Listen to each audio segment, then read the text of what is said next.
बीते कुछ दिनों से यूजीसी यानी यूनिवर्सिटी ग्रांट कमीशन, जिसे हिंदी में विश्वविद्यालय अनुदान आयोग कहते हैं, उसके कुछ नियमों को लेकर बहस जारी है।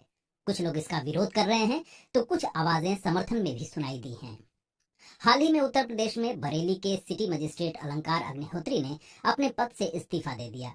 अलंकार अग्निहोत्री ने अपने इस्तीफे की वजहों में एक वजह यूजीसी के नियम को भी ठहराया। उन्होंने कहा, यूजीसी के नए नियम एक तरह से सामान्य वर्ग के सभी छात्र छात्राओं को अपराधी घोषित करते हैं। ये नियम जनरल कैटेगरी विरोधी है। 2026 13 जनवरी को जो भारत सरकार का गजट रिलीज हुआ है, उसमें आपने सामान्य वर्ग के अभ्यर्थी जो यूनिवर्सिटी में पढ़ रहे हैं उसको स्वघोषित अपराधी मान लिया। मतलब आपका बेटा या बेटी वहाँ पढ़ रहे होंगे, उनपे कोई भी फर्जी शिकायत लगा देगा ये हमसे भेदभाव कर रहा है और समता समिति उसका शोषण करेगी। उत्तर प्रदेश सरकार ने अलंकार अग्निहोत्री के खिलाफ अनुशासनात्मक कार्रवाई का आदेश दिया है, लेकिन इस बीच यूजीसी के नए नियम को लेकर बहस तेज हो गई है। तो आखिर यूजीसी के ये नए नियम क्या हैं और इन पर जनरल कैटेगरी के लोगों की तीखी प्रतिक्रिया क्यों आ रही है? दरअसल यूजीसी ने हायर एजुकेशन इंस्टीट्यूट्स में जाति आधारित भेदभाव खत्म करने के लिए अपने मौजूदा नियमों को और सख्त किया है।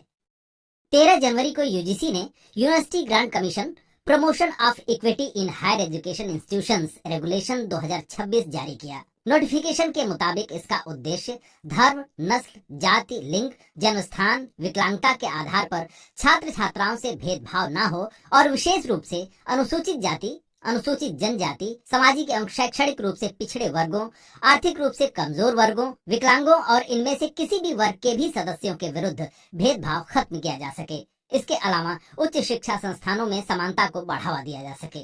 इसके मुताबिक जाति आधारित भेदभाव का मतलब अनुसूचित जातियों, जनजातियों और अन्य पिछड़े वर्गों के सदस्यों के विरुद्ध केवल जाति या समुदाय के आधार पर भेदभाव है। इस मामले पर विवाद की प्रमुख वजह यही जाति आधारित भेदभाव की परिभाषा है। इस परिभाषा में अन्य पिछड़े वर्ग यानी ओबीसी को भी शामिल किया गया है। इसके पहले ड्राफ्ट में जातिगत भेदभाव से सुरक्षा के दायरे में केवल एससी और एसटी यानी अनुसूचित जाति और अनुसूचित जनजाति को रखा गया था, लेकिन अब इसमें ओबीसी को भी शामिल कर लिया गया है, जिसका कुछ लोग विरोध कर रहे हैं। इस नोटिफिकेशन का विरोध करने वालों का तर्क है कि ये जनरल कैटेगरी के लोगों के खिलाफ है, क्योंकि इसमें जनरल कैटेगरी के स्टूडेंट्स के खिलाफ फर्जी आरोप लगाए जा सकते हैं जो उनके करियर के लिए घातक साबित हो सकते हैं।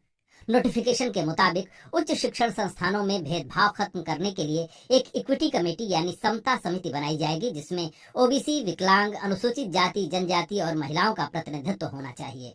ये समिति भेदभाव से जुड़ी शिकायतों की जांच करेगी। विरोध करने वालों का तर्क ये भी है कि इस समिति में सामान्य वर्ग के लोगों के प्रतिनिधित्व की बात क्यों नहीं कही गई है।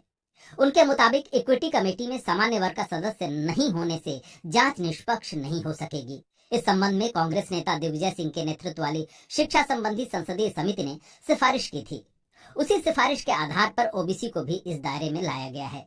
शिवसेना यूबीटी नेता प्रियंका चतुर्वेदी ने यूजीसी के इस नोटिफिकेशन के विरोध में पोस्ट किया। इस भेदभाव को कैसे परिभाषित किया जाए? शब्दों से, कार्यों से या धारणाओं से? कानून लागू होने की प्रक्रिया स्पष्ट, सटीक और सभी के लिए समान होनी चाहिए। कैंपस में नकारात्मक माहौल बनाने के बजाय मैं आग्रह करती हूं कि यूजीसी की यह अधिसूचना या तो वापस ली जाए या उसमें आवश्यक संशोधन किया जाए।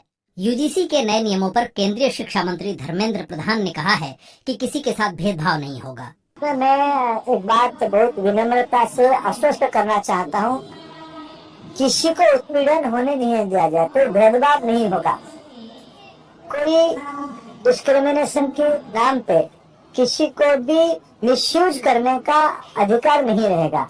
इसमें यूजीसी हो, भारत सरकार हो या राज्य सरकार हो,